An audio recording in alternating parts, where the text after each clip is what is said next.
প্ৰশাসনে 452 বিঘা ভূমি যিসকল একাংশ পৰিয়ালে প্ৰায় 100টাৰো অধিক পৰিয়ালে এই 452 বিঘা ভূমি দীৰ্ঘদিন ধৰি তেওঁলোকে দখল কৰি ৰাখিছিল আৰু মুখ্যমন্ত্ৰীৰ কঠোৰ নিৰ্দেশৰ পাছত আজি নলবাৰীৰ প্ৰশাসনে উচ্ছেদ অভিযান চলাইছে আৰু পুৱাৰে পৰা 93টা পৰিয়ালৰ বাসগৃহত ইতিমধ্যে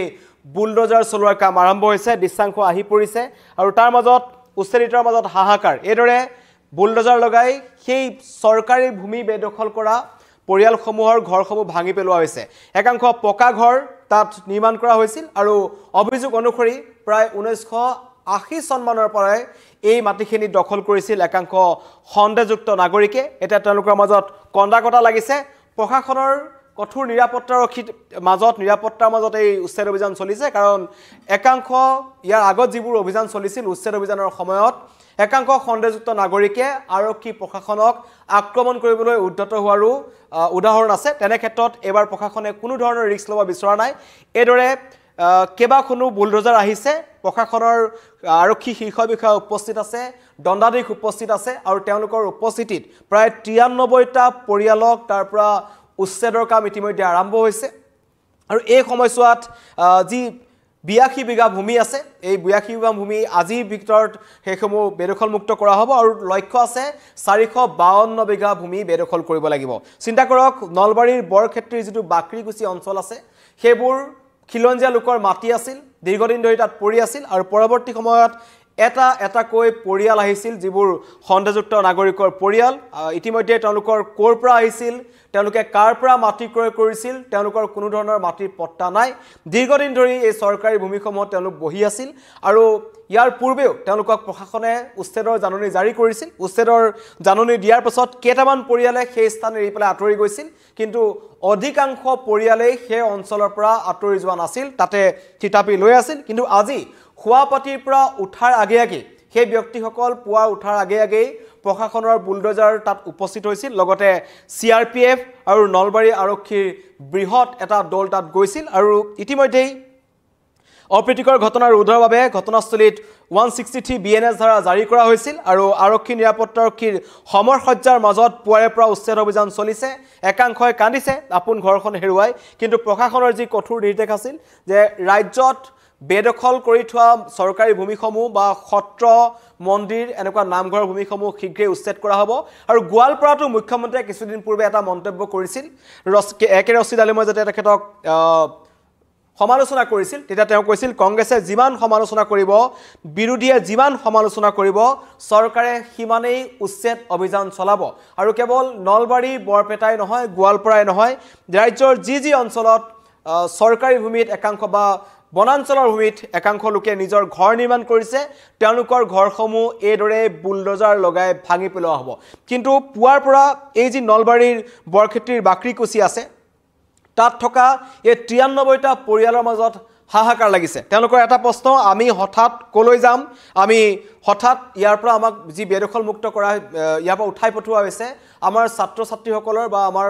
সন্তানৰ ভৱিষ্যত কি হ'ব এনেকুৱা ধৰণৰ মন্তব্য আহিছে কিন্তু তাৰ মাজতেই প্ৰশাসনে নিজৰ কাম কৰি গৈছে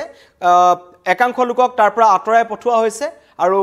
বহু লোকে তাত হুলস্থুলীয়া পৰিৱেশৰ সৃষ্টি কৰিবলৈ চেষ্টা কৰিছে কিন্তু CRPF আৰু আৰক্ষীয়ে সকলো পৰিস্থিতি নিয়ন্ত্ৰণত ৰাখিছে মন্তব্য আহিছে যিসকল লোকৰ ঘৰ ভাঙি পেলোৱা হৈছে তেওঁলোকে কি মন্তব্য কৰে প্ৰশাসনৰ উচ্ছেদ অভিযানক লৈ আমি আপোনালোকক শুনাব বিচাৰিছোঁ জামানেদি আমাক তেনেহলে জিচিবিতে আমাক মাৰি থৈ যাওক ঘৰ যদি ভাঙি দিছে আমাৰ জিচিবিতে চেপি থৈ যাওক চলি বুলিও নালাগে আমাৰ মাটি চেটিও নালাগে আপোনালোক কেতিয়াৰ পৰা আছিলে ইয়াতে আমি ইয়াতে 30-40 বছৰ হ'ল আহি আছো গৰাখা মানুহ আমি বেছিভাগ মানুহ কাপলাবৰী ভাঙামাৰী পৰা নদী ভাঙা মানুহ আমি ক'ত যাম এতিয়া আমি এই মানুহকেইটা আপোনাৰ ইয়াতে 70-72 বিঘা মাটিত আমি চাটি আহি 93 ঘৰ বহি আছো 2 কাটা 1.5 কাটা আধা বিঘা এই মাটি কাটা বহি আছো এই মানুহকেইটা একদম গেলি আমাৰতো কোনো পৰিস্থিতি নাই এটা ঘৰ দিছে চৰকাৰে ঘৰৰ কষ্ট কৰি মানুহ বৰফ বেছি হাজিৰা কৰি সেই ঘৰ আৰু কিবা কৰি আছে 30 বছৰমান হ'ল ছাৰ এই মানুহকেইটা ইমান মানে উচ্চ ন্যায়ালয়ৰ দ্বাৰস্থ হৈছিলে হৈছিলোঁ এটা আমি চৰকাৰেতো আমাক কৈছি কথাটো আমি চৰকাৰক অৱলম্বন কৰা নাই চৰকাৰ যেনেকৈ চলি আছে সেনেকৈ আমি এই মানুহকেইটা আছোঁ দুখীয়া মানুহকেইটা এতিয়া আমাৰ কথা হ'ল এই দুখীয়া মানুহকেইটা চৰকাৰে যেনেকৈ আমাক শাস্তি দিব লাগে আমাৰ বিজেপি চৰকাৰে হা আমাৰ এইখিনি আমাৰ ক'ব লাগে আমি মানুহকেইটা যাম ক'ত উচ্ছেদিত লোকসকলৰ মন্তব্য শুনিলে তেওঁলোকে চৰকাৰৰ বিৰুদ্ধে ক্ষোভ উজাৰিছে আৰু তেওঁলোকৰ এটাই দাবী দীৰ্ঘদিন ধৰি আমি ইয়াত বহি আছিলোঁ আমাক কিছু সময়ৰ প্ৰয়োজন দিয়াৰ প্ৰয়োজন আছিল আৰু এতিয়া হঠাৎ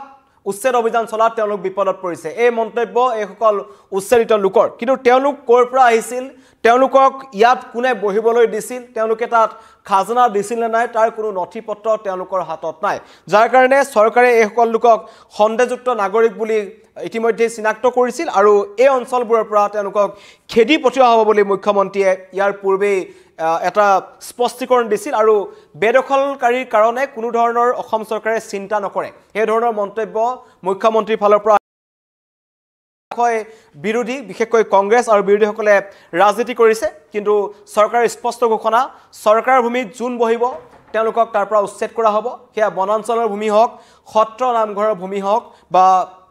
অন্য যিসমূহ চৰকাৰী বিল আছে এনেকুৱা কিছুদিন পূৰ্বে গোৱালপাৰা হাছিলা বিলত অভিযান চলিল প্ৰায় 1025 বিঘা মাটি বেদখল মুক্ত কৰা হ'ল তাৰ পৰা প্ৰায় 687টা পৰিয়ালক তাৰ পৰা উচ্ছেদ কৰা হ'ল সেই পৰিয়ালকেইটা তাত কেতিয়া আহি বহিছিল স্থানৰ লোকে নাজানে এজন এজনকৈ এটা কৈ পৰিয়ালসমূহ তালৈ আহিছিল ঠিক একেদৰে নলবাৰীৰ এই বৰক্ষেত্ৰীৰ বাক্ৰীকুছিৰ যিসমূহ পৰিয়াল এইসমূহ লোক এইসকল লোকৰ ঘৰত অভিযান চলিছে তেওঁলোক ক'ৰ পৰা আহিছিল তেওঁলোকৰ হাতত তথ্য নাই তেওঁলোকক ইয়াত মাটি তেওঁলোকে কাৰ পৰা ক্ৰয় কৰিছিল তাৰ তথ্য তেওঁলোকৰ হাতত নাই চৰকাৰক খাজনা দিয়াৰ ৰচিদ তেওঁলোকৰ হাতত নাই তেনে পৰিস্থিতিত এইসকল লোকক তাত থাকিবলৈ দিব নোৱাৰি বুলি মুখ্যমন্ত্ৰীয়ে কৈছিল আৰু এনেকুৱা একাংশ অঞ্চলৰ পৰাই একাংশ অপৰাধজনিত ঘটনাও বৃদ্ধি পোৱাৰ আশংকা কৰা হৈছিল সন্দেহ কৰা হৈছিল কোৱা হৈছিল যে অবৈধভাৱে দখল কৰা ভূমিত একাংশ সন্দেহযুক্ত নাগৰিকৰ ঘাটি আছে আৰু তাৰ পৰাই বিভিন্ন ধৰণৰ অপৰাধজনিত ঘটনা সংগত হৈ আহিছে গৰু চুৰি সৰবৰাহৰ কথা যদি ক'বলৈ যাওঁ ড্ৰাগছ সৰবৰাহৰ কথা যদি ক'বলৈ যাওঁ অন্য অপৰাধজনিত ঘটনা এই অঞ্চলসমূহত বৃদ্ধি পোৱা দেখা পোৱা গৈছে আৰু আজিৰ যি পুৱাৰ পৰাই উচ্ছেদ অভিযান চলিছে কেৱল ঘৰ নহয় সেই অঞ্চলত থকা কেইবাটাও মছজিদ ভাঙি পেলোৱা হৈছে লগতে প্ৰাথমিক বিদ্যালয় পৰ্যন্ত ভাঙি পেলোৱা হৈছে সকলো 1980 চনৰ পাছত হঠাৎ তাত গঢ় লৈ উঠিছিল আৰু এই প্ৰায় 100ৰো অধিক পৰিয়ালে সেই মাটিখিনি দখল কৰি পেলাইছিল কিন্তু সেইসমূহ মাটি চৰকাৰী মাটি আছিল চৰকাৰী মাটিত তেওঁলোক বহিছিল আৰু কোনো ধৰণৰ তেওঁলোকে চৰকাৰ প্ৰশাসনৰ পৰা তাত বহিবৰ কাৰণে অনুমতি লোৱা নাছিল তেওঁলোকে খাজনা প্ৰদান কৰা নাছিল এইবোৰ তথ্যৰ ভিত্তিতেই আজি আৰক্ষী অভিযান চলাইছে আৰক্ষীৰ মন্তব্য আহিছে উচ্ছেদস্থলীত 163 বিএনএছ ধাৰা দিয়া হৈছে যাতে অপ্ৰীতিকৰ পৰিস্থিতিৰ সৃষ্টি নহয় আৰক্ষী মন্তব্য আমি আপোনালোকক শুনাব বিচাৰিছোঁ এইটো আমি আগৰ পৰা প্লানিং কৰি আছিলোঁ আৰু ইয়াত যিমান মানুহ আছিলে তেওঁলোকক আগৰ পৰা বুজাই দিয়া হৈছিল যিহেতু এইটো চৰকাৰী মাটি বিজিআৰ লেণ্ড হয় তো ইয়াত থাকিব নোৱাৰে সেইমতে আগৰ পৰা নটিচ দি বুজাই মেলি ফাইনেলি আজি ইভিকশ্যন কৰা হ'ল পিছফুলি হৈছে কোনো ধৰণৰ কোনো আমি ৰেজিষ্টেঞ্চ পোৱা নাই আৰু আজি আমাৰ যি গভৰ্ণমেণ্ট মেচিনাৰী ইউজ কৰি আমি যিমান অনথৰাইজড ষ্ট্ৰাকচাৰ আছিলে সেইখিনি ডিমলিছ কৰা হৈছে আৰু মানুহে ইয়াৰ পৰা পিছফুলি গৈ আছে তেওঁলোকে ছাপোৰ্ট কৰিছে হয় ৰাইজৰো ছাপোৰ্ট আমি পালোঁ আৰু চবে বুজি পাইছে যিহেতু আমাৰ বিজিআৰ লেণ্ড এৰিয়াত মানে তেনেকুৱা দখল কৰি বহি থাকিব নোৱাৰে সেইমতে আমি স্মুথলি আজি ইভিকশ্যনটো কৰিছোঁ বুলডোজাৰ লাগি আছে কিমানখন কেনেকুৱা বুলডোজাৰ চলি আছে প্ৰায় 12টামান বুলডোজাৰ আমি ইউজ কৰিছোঁ আৰু যথেষ্ট আমি বাহিৰৰ পৰাও পুলিচ ফ'ৰ্চ মোতায়েন কৰিছোঁ কিমান মান আছে ছাৰ পুলিচ ফ'ৰ্চ মোৰ দেন 500 মান আমি মোতায়েন কৰিছোঁ প্লাছ আৰু আমি ষ্টেণ্ড বাই ৰাখিছিলোঁ কিবা এটা হ'লে আমি আৰু মানুহ আনিলোহেঁতেন কিন্তু আমি আশা ৰাখিছিলোঁ কি যিহেতু চবক পিছফুলি বুজাই দিয়া আছে আগৰ পৰা চবে গমহে পাই গৈছে যে তেনেকুৱা মানুহ বহি থাকিব নোৱাৰে তো পিছফুলি হ'ব আৰু তেনেকুৱাই পিছফুলি হৈছে আচ্ছা চাওক ইয়াতে শিক্ষানুষ্ঠান গঢ় লৈ উঠিছে ধৰ্মীয় অনুষ্ঠান গঢ় লৈ উঠিছে মছজিদ আছে ঈদগাহ আছে গোটেই কথাখিনি কেনেধৰণে এইখিনি আচলতে বহুত দিনৰ পৰা এনেকুৱা ছেটেলমেণ্ট চলি আছিলে তাৰ লগতে এইখিনি বস্তু যি উঠি আহে তো এইটো বিচাৰ কৰা হ'ব কি হয় কিন্তু আমাৰ যি অনথৰাইজড যি মানুহবিলাক ইয়াত বসবাস কৰি আছিলে সেইখিনি কমপ্লিট এইখিনিতো তদন্তত ওলাব আমি লিষ্টটো চবৰে বনাই লৈছোঁ কমপ্লিট লিষ্ট বনোৱা আছে কোন কোন কিমান মানুহ আছিলে এইখিনি তদন্ত হৈ থাকিব কিন্তু সদ্যহতে আজি আমাৰ যি কাম আমাৰ হাতত লৈছিলোঁ এইটো কমপ্লিট কি ধৰণে পৰৱৰ্তী সময়ত কি কৰা হ'ব এই প্লেচটো বস্তু প্ৰটেক্ট কৰি ৰখা হ'ব আৰু চৰকাৰে এইটো আপুনি ল'ব আৰু এইটো আমাৰ প্ৰটেকশ্যন থাকিব ইয়াতে আৰু যিখিনি মানুহৰ ঘৰ বাৰী ভাঙি দিয়া হ'ল উচ্ছেদ চলোৱা হ'ল সেই মানুহখিনি ক'ত যাব বা কি কৰিব কিবা তেনেধৰণৰ কিবা চৰকাৰী মাটিত তেওঁলোকে বহি থাকিব নোৱাৰে যেনেকৈ বাকী মানুহে নিজৰ মাটি লৈ পেলাই থাকে তেনেকুৱা থাকিব পাৰিব যিখিনি জেনুইন চিটিজেন হয় তেওঁলোকে কিন্তু তেখেতসকলে যিহেতু কৈছে যে চৰৰ পৰা আহিছে তেখেতসকলৰ নদীয়ে ঘৰ বাৰী উটুৱাই নিছিল তাৰ ফলতহে আহিছে তেখেতসকল সেইখিনি ডিচিজনটো খেৰ পিছত লোৱা হ'ব কিন্তু বৰ্তমান যে আমাৰ গভৰ্ণমেণ্ট লেণ্ডত তেওঁলোকে বহি লৈছে ইয়াত মানে বহিব দিয়া নহ'ব আৰক্ষী প্ৰশাসনৰ মন্তব্য আপোনালোকে শুনিলে কিন্তু তাৰ মাজতে জেচিবিৰে যেতিয়া তেওঁলোকৰ ঘৰসমূহ ভাঙিছে তেতিয়া তেওঁলোকে কৈছে জেচিবিৰে যেতিয়া আমাৰ ঘৰসমূহ ভাঙি পেলোৱা হৈছে তেন্তে আমাকো ইয়াত মাৰি থৈ যাওক এই ধৰণৰ মন্তব্য কৰিছে উচ্ছেদিতসকলে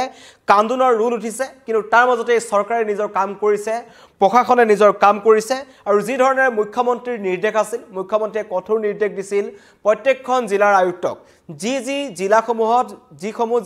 জিলাৰ বনাঞ্চল বা চৰকাৰী ভূমিত এনেকুৱা একাংশ সন্দেহযুক্ত নাগৰিকে আছে তেওঁলোকক শীঘ্ৰেই উচ্ছেদ কৰা হ'ব আৰু মুখ্যমন্ত্ৰীৰ নিৰ্দেশ